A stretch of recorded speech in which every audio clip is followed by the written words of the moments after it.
Foreign policy is that area of politics which bridges all important boundary between nation state and international environment. For example, एक ऊपर national, ये international environment है, नीचे national environment है। तो इसको जो ये वाला पोर्शन होगा, ये क्या करेगा, ये फॉरेन पॉलिसी इसको ब्रिज करेगा। आपके जो डोमेस्टिक इंटरेस्ट है, इनको आगे परसू कौन करवाएगी इंटरनेशनल स्टेज पे, उसको लिए वाइस कौन उठाएगा, फॉरेन पॉलिसी उठाएगी। पोर्ट्रे कौन करेगी, फॉरेन पॉलिसी करेगी। ठीक है। तो foreign policy straddles the boundary between two academic discipline। कौन कौन से, डोमेस्टिक गवर्नमेंट एंड पॉलिटिक्स, वो कौन सा डिसिप्लिन है, political science. And separate study of international politics and diplomacy, international relations. तो ये हकीकत में अगर हम देखें कि फॉरेन पॉलिसी है भी इन दो डिसिप्लिन का domain. Nature of foreign policy पे अगर हम थोड़ा आगे आए, कि अगर हम देखें कि the nature of foreign policy process, indeed the whole problem of foreign policy है, बिल्कुल नेचर का उसमें जो है बिल्कुल बड़ा मसला है। तो foreign policy is clearly of a different order. अगर हम देखें तो in democratic states from that in non democratic state, different उनकी फॉरेन पॉलिसी ऑब्जेक्टिव से, बिल्कुल। अगर आप देखें तो न्यू लिबरल रियलिज्म और जैसे लिबरलिज्म में, तो लिबरलिज्म में अगर हम देखें तो अगर उस हिसाब से देखें कि इकोनॉमिक इंटरेस्ट वगैरह वगैरह, न्यू रियलिज्म के हिसाब से देखें तो उसके हिसाब से structure of the world he different है। तो उस हिसाब से जाहिर सी बात है फॉरेन पॉलिसी बनेगी। जब आपको structure of world he different लगेगी, तो जाहिर सी बात है आप इंटरनेशनल एनवायरनमेंट को परसीव ही डिफरेंट तरीके से करेंगे ना। जब इकोनॉमिक थ्योरी आएगी, लिबरलिज्म आएगी, तो आप उस हिसाब से परसीव करेंगे।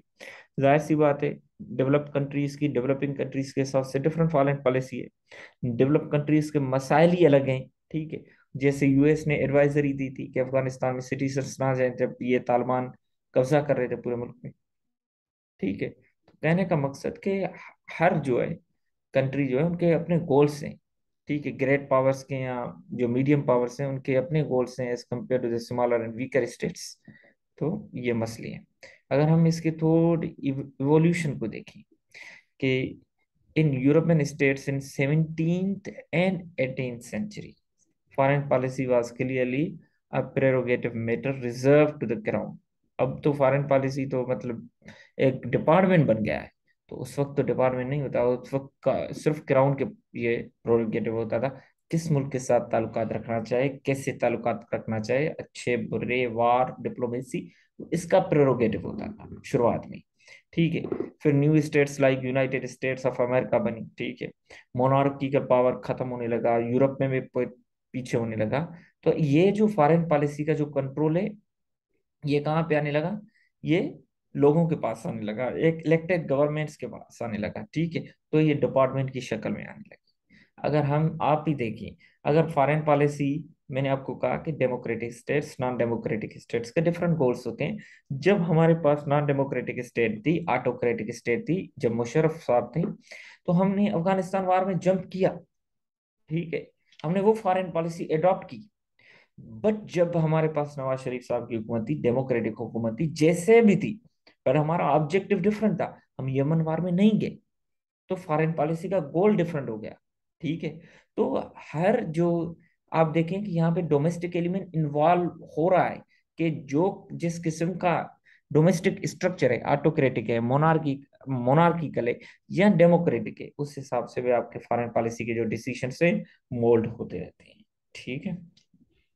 अगर नेचर में देखें तो इसमें थोड़ा सिक्योरिटी पार्ट आता है, जिसमें हम मिलिट्री को इन्वॉल्व करते हैं। पूरी दुनिया में मिलिट्री को इस पार्ट में इन्वॉल्व किया जाता है, उससे इनपुट लिया जाता है कि आप इनपुट।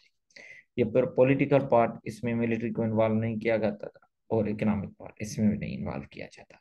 अब ये है कि अगर कहा जाए कि क्या फॉरेन पॉलिसी में मिलिट्री को इन्वॉल्व किया जाए, दुनिया की हर कंट्री फॉरेन पॉलिसी में अपने मिलिट्री को इन्वॉल्व करती है, डिफेंस डिपार्टमेंट को इन्वॉल्व करता है। इवन यूएस का जो पेंटागन है या डिफेंस डिपार्टमेंट जो भी है उनका स्ट्रक्चर, वहां पे भी यूएस गवर्नमेंट उनको इन्वॉल्व करती है only in the matters of security, क्योंकि उन पे इनको ज्यादा नॉलेज है।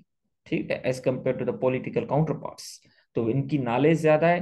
For the best interest of the country इनको इन्वॉल्व किया जाता है, ठीक है। But as for political and economic concerns are related, तो वहां पे इनको इन्वॉल्व नहीं किया जाता, क्योंकि political and economic interest are best suited to the people who have best knowledge of political and economic affairs. तो वहां पे मिलिट्री को इतना उनको पता ही नहीं होता, ठीक, उनके पास वो डॉक्यूमेंट्स ही नहीं होते, उनके पास इंस्टीट्यूशनल मेमोरी ही नहीं होती, उन्होंने इस चीज पे काम ही नहीं किया होता, ठीक है। कुछ चीजें डॉक्यूमेंट्स के अलावा पे होती हैं जो मिलिट्री को अपनी इंस्टीट्यूशनल मेमोरी होगी, ठीक है, जो उनके अंदर चलती होगी, उनको ज्यादा पता होगी सिक्योरिटी मैटर्स में। बट जब इकोनॉमिक एंड पॉलिटिकल मैटर्स की बात आएगी, तो we will involve the people who are best for economic and political interest for the country, ठीक है। फॉरेन पॉलिसी में हम मिलिट्री को मतलब इन्वॉल्व करेंगे only in matters of security concerns. तो अगर हम देखें कि what is mean by term foreign policy, ठीक है, अगर हम देखें कि what areas of political it is taken covering, तो कहने का मकसद कि the term implies a stable set of attitudes toward the international environment, implicit or explicit plan about a country's relationship outside world। आपके अगर हम देखें कि ये फॉरेन पॉलिसी वर्ड ही बताता है कि foreign plus policy, the country is policy regarding the international affairs other states. तो आपकी जो बाकी जो कंट्रीज हैं जो आउटसाइड द स्टेट हैं, उनके साथ आपके रिलेशंस कैसे हैं, आपके अच्छे हैं बुरे हैं, तो वो आपकी फॉरेन पॉलिसी डिटरमाइन करती है। जैसे फॉर एग्जांपल आपके इंडिया के साथ ताल्लुकात कैसे हैं, ठीक है, तो वो फॉरेन पॉलिसी डिटरमाइन करेगी। आपके चाइना के साथ कैसे हैं, तो मतलब ये किस चीज में आ जाती है, ये फॉरेन पॉलिसी के एक अम्ब्रेला में आ जाते हैं। A conscious image of world is ought to be the country's place in world. Country का इमेज क्या होगा, हम कहते हैं ना कि हमें सॉफ्ट इमेज प्रमोट करना है, सॉफ्ट इमेज प्रमोट करना है, सॉफ्ट इमेज के लिए हमें क्या करना है, बहुत कुछ करना है अपने कंट्री के लिए, टूरिज्म करनी है, वो करनी है, टेररिज्म को प्रोमोट नहीं करना, डिस्करेज करना है, वगैरह वगैरह। तो कहने का मकसद हम यही तो करते हैं कि हमारी जो कंट्री की जो प्लेस है, global position in the committee of Nations, वो अच्छी हो जाए, इमेज अच्छा बन जाए, ठीक है। तो उसके लिए हम some general guiding principles or attitudes determining or influencing decisions on specific issues.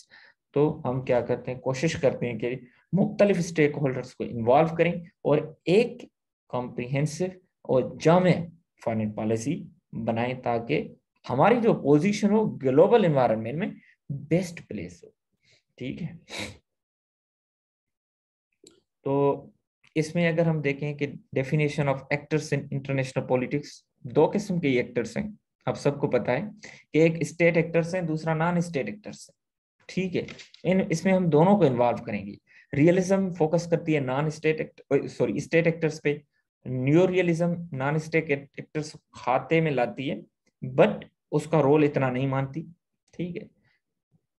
Constructivism non state actors को बिल्कुल मानती है, बट वो भी न्यू रियलिज्म की तरह खाते में नहीं लाती। कन्वर्जेंस वाली पॉइंट में हमने पढ़ा था। अगर मैं कहूं कि नॉन स्टेट एक्टर्स के बारे में फॉरेन पॉलिसी में डिफरेंट थ्योरीज क्या कहती हैं, आप कहेंगे कि नॉन स्टेट एक्टर्स के बारे में फॉरेन पॉलिसी में रियलिज्म उनको बिल्कुल भी करीब नहीं आने देती, न्यू रियलिज्म उनको करीब आने देती है, अंडरस्टैंड करती है, बट उनका रोल इतना नहीं मानती।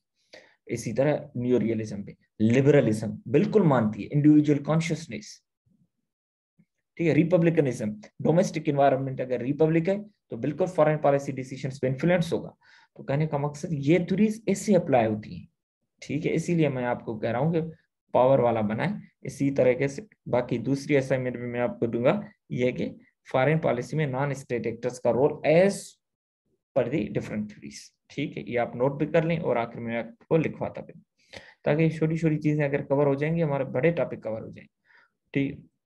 International politics is a politics of states themselves. Word international, international, तो डिफरेंट स्टेट्स को इंटरनेशनल का मकसद ये है कि जो relation between the different nations या डिफरेंट स्टेट्स या नेशन स्टेट्स, ठीक है। तो इसमें स्टेट्स इन्वॉल्व हैं। State acts for the society internationally and internal matter relating to foreign policy affairs are state prerogative, ठीक है। तो मतलब कहने का यही है कि स्टेट के अंदर जो मतलब मैटर्स हैं वो सिर्फ एंड सिर्फ स्टेट की प्रेरोगेटिव है, ठीक है। बाकी इंटरनेशनली वो रोल प्ले करती है, ठीक है। Keeping in view other states. ठीक है, तो अगर हम देखें नॉन स्टेट एक्टर्स की तरफ, other international religious and social bodies, international companies, international organisations, ठीक है, also on occasion deal direct with national governments as effectively independent source of initiative। आप कहेंगे कि अलकायदा किस एंगल से यूनाइटेड स्टेट्स के साथ, या तालिबान किस एंगल से अफगानिस्तान में यूनाइटेड स्टेट्स के साथ ताल्लुकात कर, मतलब वो नेगोशिएशन कर रहे थे। Taliban was not a state at that time, it was only an organisation. या आप कह सकते हैं कि टीटीपी किस एंगल से पाकिस्तान आर्मी के साथ या पाकिस्तान गवर्नमेंट के साथ नेगोशिएशन कर रही है, because TTP is not a state, TTP is an organisation, non state actor. तो कहने का मकसद कि यहाँ पे देखें कि नॉन स्टेट एक्टर्स कर सकते हैं अगर वो बेलीजेरेंट हैं, इंसर्जेंट हैं। तो ये इनको पढ़ेंगे कि इंसर्जेंसी और बेलीजेरेंसी, इंटरनेशनल लॉ का भी थोड़ा पोर्शन है, उसमें भी इनको देखने की कोशिश करेंगे। आगे बहुत हमारा पार्ट रहता है, आईआर पार्ट 2 भी है, उसमें भी ये चीजें आएंगी। तो कहने का मकसद स्टेट एक्टर्स भी इन्वॉल्व है, नॉन स्टेट एक्टर्स भी इन्वॉल्व है। ऑब्जेक्टिव जाहिर सी बात है, एक हम फॉरेन पॉलिसी बना रहे हैं, उसके लिए लोगों को इन्वॉल्व कर रहे हैं, सिक्योरिटी मैटर्स में मिलिट्री को इन्वॉल्व कर रहे हैं, पॉलिटिकल मैटर्स में पूरी पार्लियामेंट को इन्वॉल्व कर रहे हैं, इकोनॉमिक मैटर्स में हम पूरी जो इकोनॉमिक कोऑर्डिनेशन कमेटी, बाकी लोग जो उनको इन्वॉल्व कर रहे हैं। मकसद तो होगा, एक डिपार्टमेंट बनाया, उसके ऊपर एक मिनिस्टर बिठाया, सेक्रेटरी बिठाया, पूरी हायरार्की बनाई, मुख्तलिफ स्टेट्स में डिप्लोमेट्स बैठाए, एम्बेसडर्स बैठाए, उनकी पूरी सेक्रेटरीट वहां पे बनाई। कोई तो हमारा मकसद होगा ना कि इतना स्ट्रक्चर हमने डेवलप किया है पूरी दुनिया में। तो बिल्कुल मकसद है, कौन सा मकसद है वो देखते हैं। ऑब्जेक्टिव्स व्हिच गवर्नमेंट्स फॉलो और should follow in conducting foreign policy. ठीक है, वो हमारे ऑब्जेक्टिव्स होते हैं। अब कौन कौन से होंगे वो आगे देखेंगे।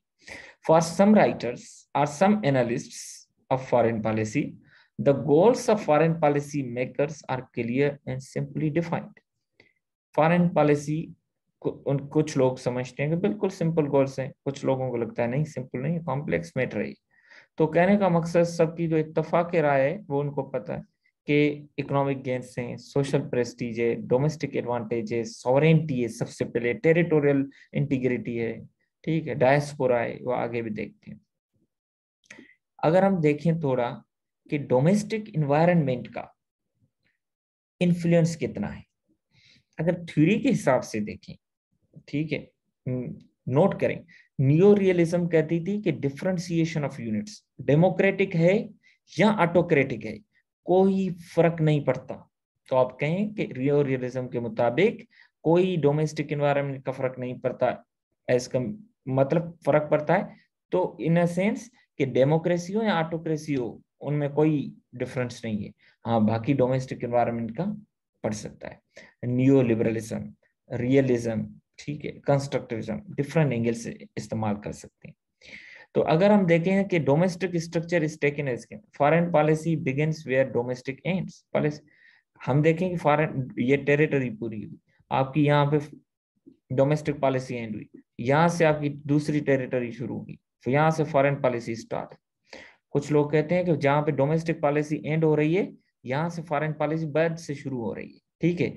तो domestic political conflict plays little part, little मतलब इट्स नेगेटिव वर्ड में हम यूज करते हैं, मतलब नो पार्ट, ठीक है। अगर आप इंग्लिश ऐसे की प्रिपरेशन कर रहे हैं, little, a little, the little, few, a few, the few, ये कॉन्सेप्ट्स आपको आने चाहिए, ठीक है। Little part, no part.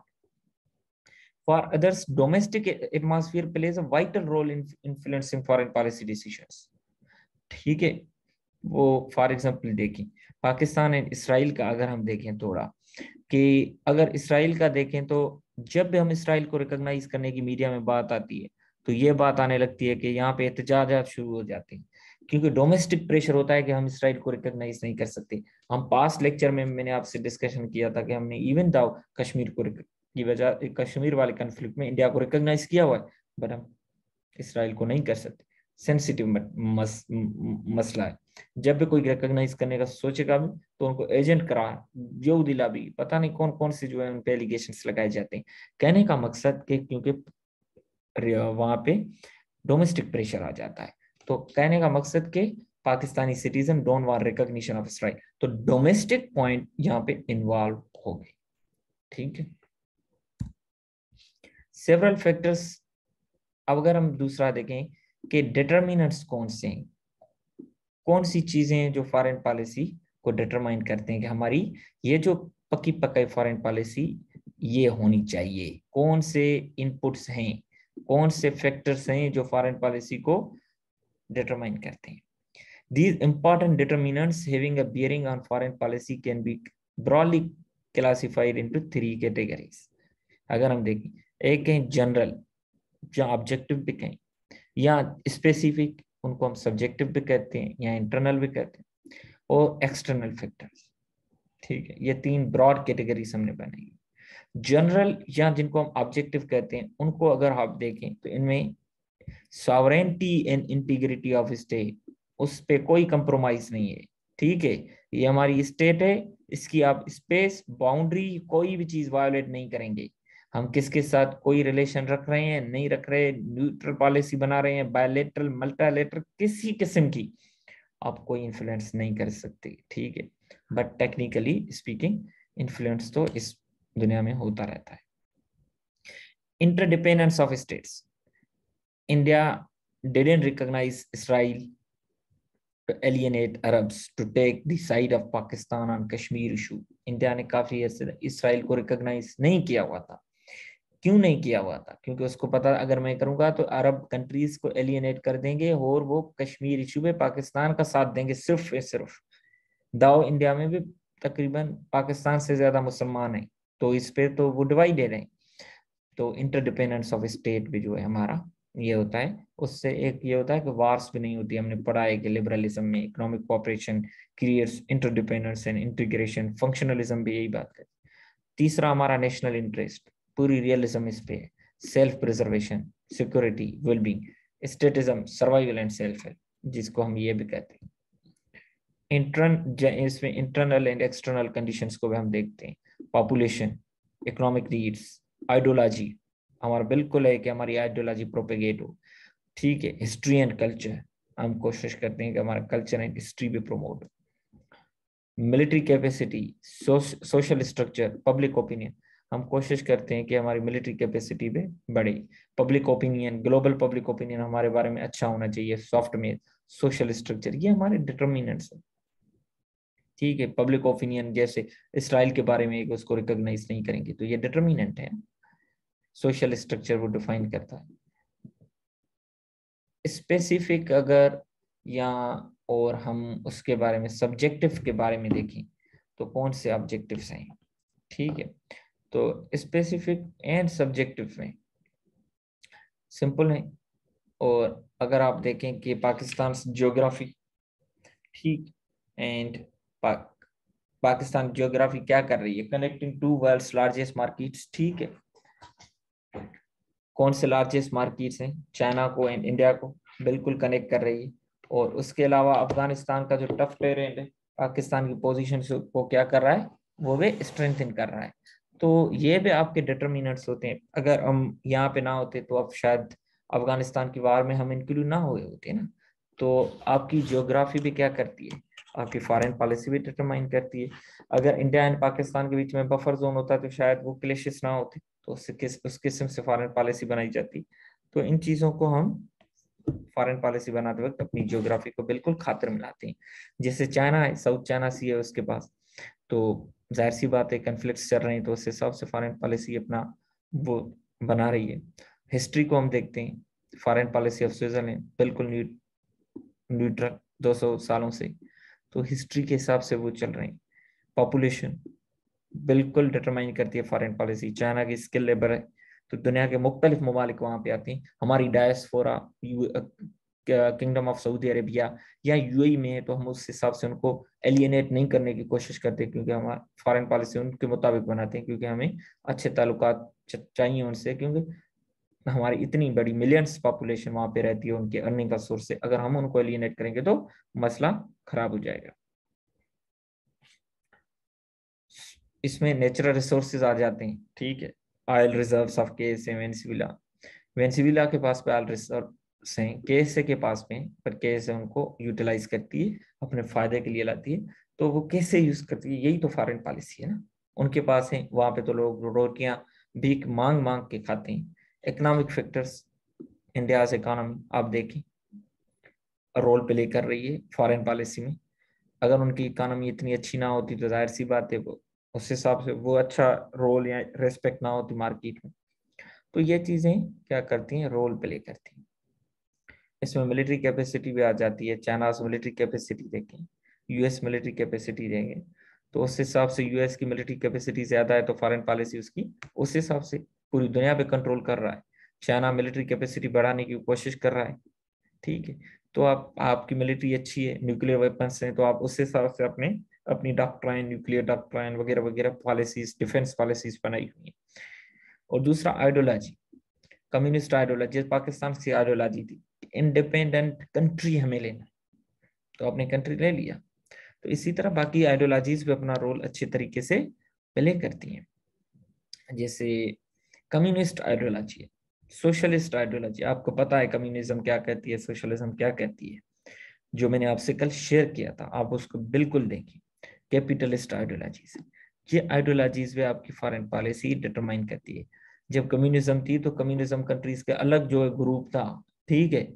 जब वो बाकी जो कंट्रीज से जो मतलब इस कैपिटलिस्ट कंट्रीज से उनका अलग ग्रुप से, बिल्कुल, क्योंकि उनके फॉरेन पॉलिसी उस हिसाब से बन रही थी जो उनकी इकोनॉमिक डॉक्ट्राइन्स थी।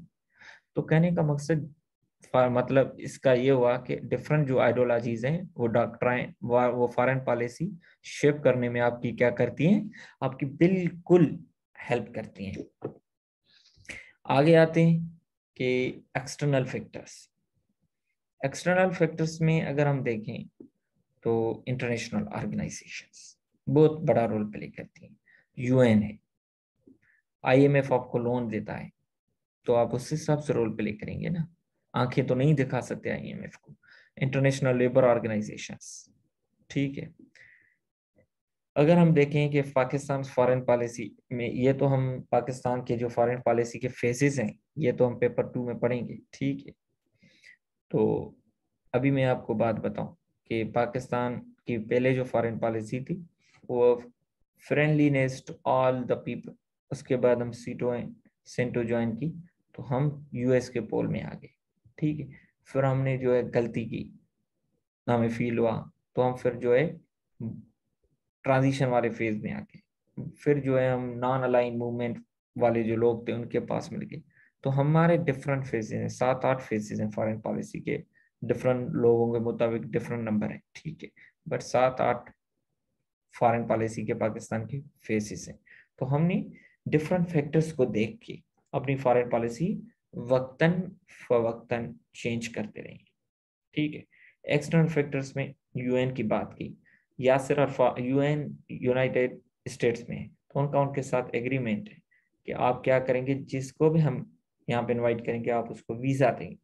यासिर अरफात के केस में जब उसको दावत दी गई थी तो उसको वीजा यूएस ने नहीं दी थी। यूएन को क्या करना पड़ा कि जेनीवा में अपना सेशन हेल्ड करना पड़ा। वहां पे उन्होंने रिजोल्यूशन पास की कंडेमिंग यूएस एक्ट। तो कहने का मकसद रिजोल्यूशन बड़ा प्रेशर होती है, क्योंकि ये वर्ल्ड पब्लिक ओपिनियन होता है, वर्ल्ड लीडर्स का। आपको कोई क्रिटिसाइज करे पूरी दुनिया एक एक्ट पे, तो ये बड़ा प्रेशर आता है, आपका इमेज नीचे जाता है। तो कहने का मकसद कि वो भी ये चीजें, जैसे फॉर एग्जांपल यूएन ने रिजोल्यूशन पास की थी ऑपरेशन डिजर्ट स्टॉर्म से पहले, किसके बीच में, कुवैत पे जब इराक ने अटैक किया हुआ था। तो ये रिजोल्यूशंस क्या करती हैं, रोल प्ले करती हैं। World public opinion, no any country dare to go against world opinion. World opinion बड़ा रोल प्ले करता है कि उसको शेप करने के लिए बड़ी बड़ी ऑर्गेनाइजेशंस काम करती हैं अपने फेवर में। जी, थोड़ा हम देखें कि ऑब्जेक्टिव्स क्या हैं जिसके लिए हम इतनी मेहनत करते हैं, कि maintaining the integrity of the state, territorial integrity, sovereignty, ये तो हमारे पहले गोल्स हैं, इसमें तो कोई फर्क नहीं है। उसके बाद सेकंड है हमारा प्रोटेक्टिंग डायस्पोरा लेवल अब्रॉड, ये आपने पहले वाले अचीव कर लिए, तो आप क्या करते हैं, जो आपके लोग बाहर रहते हैं, अंदर वाले तो हिफाजत में करिए, अब बाहर है तो उनकी हिफाजत करते हैं। ये एक मशहूर केस है रेमन डेविस का। रेमन डेविस वो अमेरिकन बंदा था जिसने लाहौर में करीबी करतवा चौक पे दो तीन लोगों को शूट करके मारा था। वो कह रहा था मुझसे चोरी करने के बहाने मेरे में चेजिंग कर रही थी। तो जो भी मसला था, वो उसके फैमिली वाले कह रहे थे लोगों के, तो वो ऐसा नहीं था जो भी था।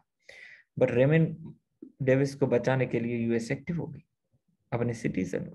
या यूएस ईरान की डिटेंशन ऑफ यूएस सिटीजन्स, जब रिवॉल्यूशन आया तो यूएस सिटीजन्स जो वहां पे थे उनको डिटेंट किया गया, तो उनके बचाने के लिए उसने ऑपरेशन की, वो फेल गई।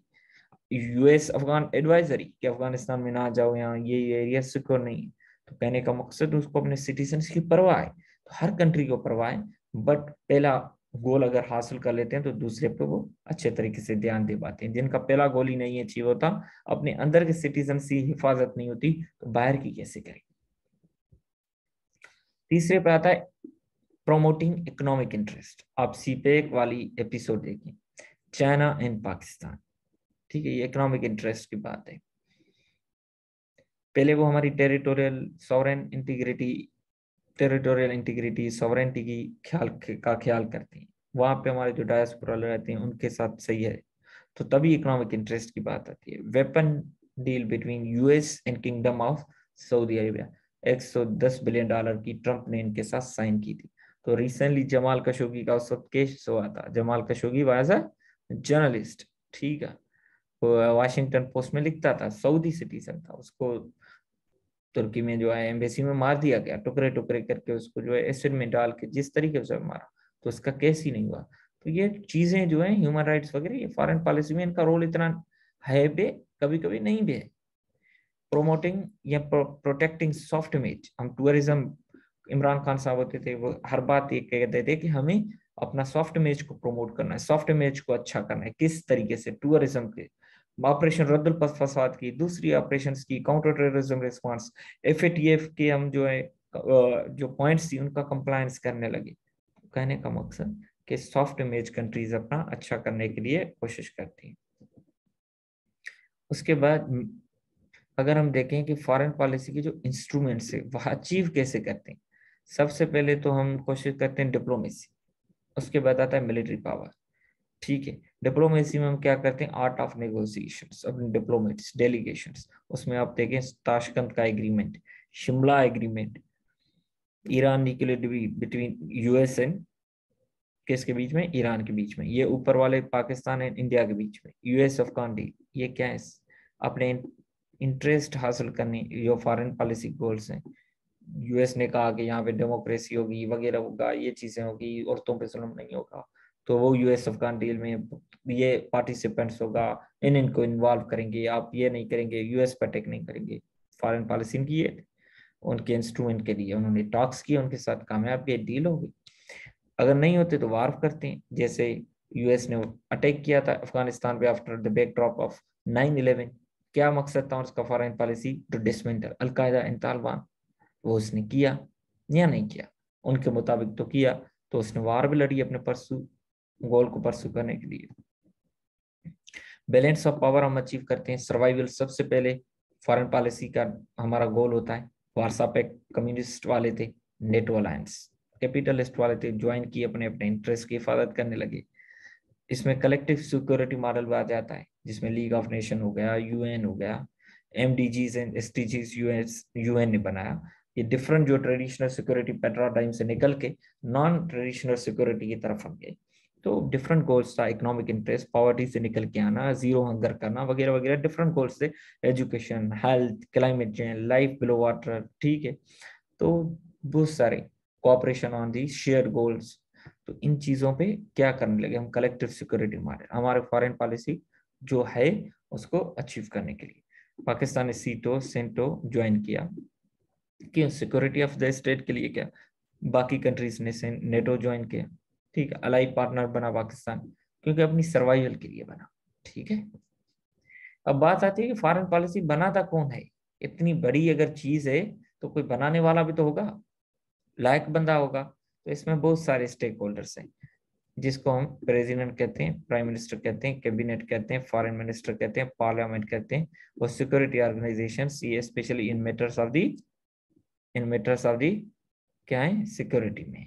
ठीक है, ये अगर आप देखें कि फॉरेन पॉलिसी में कौन कौन चीज़ें इन्वॉल्व हैं, यहाँ से आप ये भी एक्सेस कर सकते हैं इनको। ठीक, और उसके अलावा बाकी studies in comparative politics by William Wallace, ये भी आप वहाँ से भी कर सकते हैं। या मैंने बुक कहा था कि एक बुक है कि